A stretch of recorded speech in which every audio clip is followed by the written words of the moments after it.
अभी मैं केरला गया था, मैंने बीफ खाया।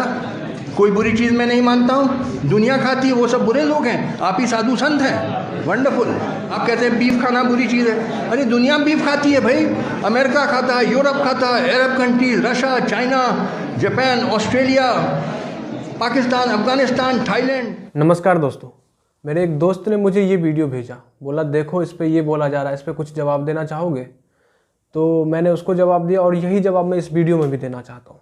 चचा का कहना है कि बड़े बड़े देश के लोग गाय खाते हैं। क्या वो गलत करते हैं? क्या वो मूर्ख हैं? अमेरिका खाता है, इंग्लैंड खाता है और बहुत सारे देश खाते हैं, तो क्या वो गलत करते हैं? हम ही हैं सबसे होशियार जो गाय नहीं खाते। ऐसा तर्क केवल यही नहीं देते, बहुत सारे लोग हैं जो ऐसा ही तर्क देते हैं।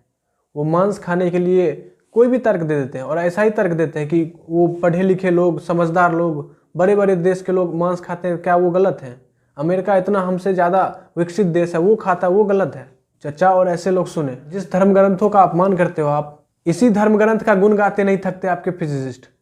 वो अपने अपने क्षेत्र के बहुत प्रसिद्ध लोग हैं, बहुत जानकार लोग, पर वो भी कहते हैं कि मैं इस उपनिषद, इस वेदांत, इस धर्म ग्रंथ के सामने बौना समझता हूँ खुद को।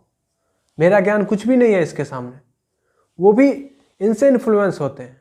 और जैसे जैसे लोगों ने इस ग्रंथों को पढ़ा, लोगों ने जाना कि बहुत सारे ऐसी बातें जो आज खोजी गई हैं वो इस धर्म ग्रंथ में तो बहुत पहले से ही मौजूद है। पर ये तो बहुत छोटी बात है। हमारे ऋषियों ने तो यहाँ तक कह दिया कि जो ये जगत दिखता है ये मिथ्या है, एक केवल ब्रह्म में ही सत्य है। ब्रह्म सत्यम जगत मिथ्या। मतलब उन्होंने तो वो जाना जो मन और इंद्रियों के परे है। हम कितना भी पढ़ ले, कितना भी जान ले, तो बुद्धि के स्तर तक ही रहेंगे, पर उन्होंने तो बुद्धि के परे जानकर आत्मा को जाना। और ऐसे लोग उन्हीं का मजाक उड़ाते हैं। आज बहुत सारे जो समझदार लोग हैं वो ये समझते हैं कि यहाँ सुकून और शांति नहीं है। शांति और सुकून तो भारत ने खोजा है, वो चीज़ तो उसके पास है।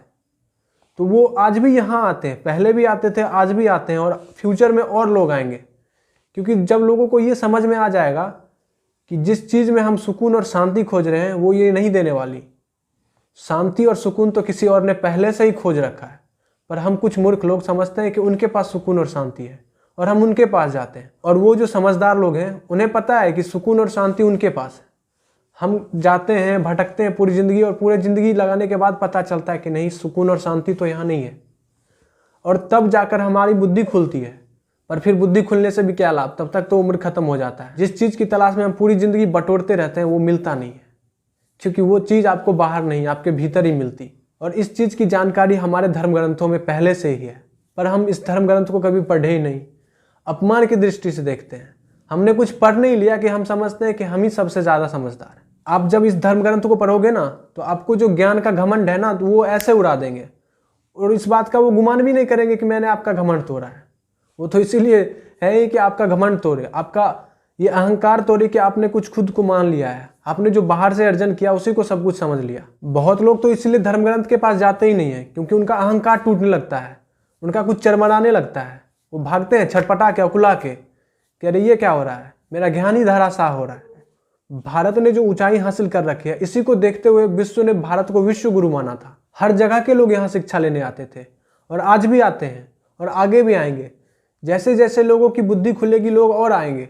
अभी तो कुछ भी नहीं आ रहे हैं, आगे तो और आने वाले हैं। क्योंकि लोगों को जब ये समझ में आ जाएगा कि जहाँ शांति और सुकून हम ढूंढ रहे हैं वहाँ नहीं मिलने वाली, चाहे कितना भी छटपटा ले, तब जाकर समझ में आएगा हमारे धर्म ग्रंथ का मूल्य। सब कुछ जान जाओगे, पर इंसान कैसे बनना है ये तो धर्म ग्रंथ ही सिखाएंगे, ये तो संत ही सिखाएंगे, ये तो ऋषि ही सिखाएंगे।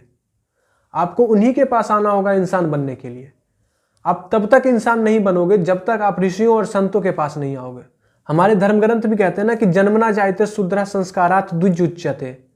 मतलब जन्म से सब शूद्र होते हैं और तभी इंसान बनते हैं जब उनमें संस्कार आते हैं, आध्यात्मिक शिक्षा मिलती है, तब जाकर वो इंसान बनते हैं। उससे पहले वो इंसान नहीं रहते, जानवर ही रहते हैं। क्योंकि इंसान की सारी वृत्तियां जानवरों से बिल्कुल मिलती है। जानवरों से भी कहीं अधिक खतरनाक है हम इंसान तो, क्योंकि उनके पास बुद्धि नहीं है, हमारे पास बुद्धि है। हम इस बुद्धि का इस्तेमाल करके आज बहुत सारे हथियार बना लिए हैं और इस हथियार से हम क्या कर रहे हैं वो तो देख ही रहे। हम मनुष्य ने जितना इस धरती का नाश किया, किसी अन्य जीव ने किया क्या? कर भी नहीं सकते, क्योंकि हम मनुष्य हैं और हमारे पास बुद्धि थी। और हम इस बुद्धि का क्या उपयोग किए हैं? हमने पूरी धरती नाश कर दी। सारे जीव इस चक्कर में विलुप्त होते जा रहे हैं, पेड़ पौधे खत्म होते जा रहे हैं, धरती पर सब कुछ प्रदूषित हो गया है। और इस धरती से जब मन भर गया तो किसी और अन्य ग्रह पर खोज रहे हैं कि अब उसका भी सत्यानाश किया जाए। हम इंसान के पास बुद्धि थी और इस बुद्धि का हम ये उपयोग किए। तो आप जब तक आध्यात्मिक शिक्षा नहीं मिलेगी आप ऐसा ही काम करते रहोगे, आप ऐसा ही चीज़ को समझते रहोगे कि यही ज्ञान है। असली ज्ञान तो आपको धर्म ग्रंथ में ही मिलेगा साहब। असली ज्ञान तो आपको ऋषि और संत सिखाएंगे। आप केवल एक पढ़े लिखे जानवर हो, इंसान तो आपको धर्म ग्रंथ ही बनाएंगे। टेक्नोलॉजी में, सुविधाओं में अमेरिका हमसे बहुत आगे है, बहुत साल आगे है। हमें वहाँ तक पहुँचने में बहुत साल लगेंगे। पर वही अमेरिका के लोग यहाँ आते हैं अध्यात्म की शिक्षा लेने, सही समझ लेने, सही जीवन जीने की कला सीखने।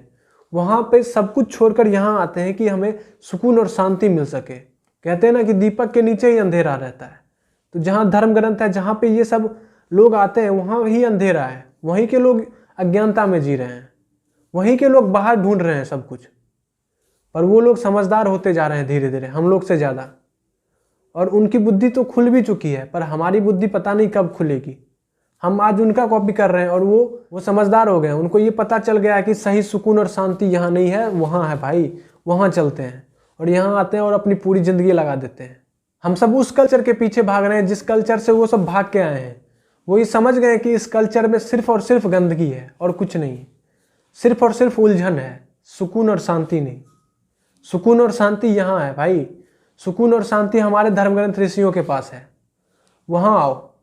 नहीं तो ऐसा ही भटकते रह जाओगे और जब आँख खुलेगी तब कहोगे बहुत देर हो चुका, सब कुछ खत्म हो चुका होगा। समय रहते से अगर समझ आ गई तो बहुत अच्छी बात है, नहीं तो आपका समय तो ऐसा ही जाएगा। इसलिए भैया पूरी ज़िंदगी भटकने से बढ़िया है कि आज ही लौट चलें। अब लौट चले, कब तक भटकते रहेंगे भाई। आओ अपने धर्म ग्रंथ को गर्व से पढ़ो, तब खुद कहोगे कि हमें गर्व है अपने सनातनी होने पे। धन्यवाद।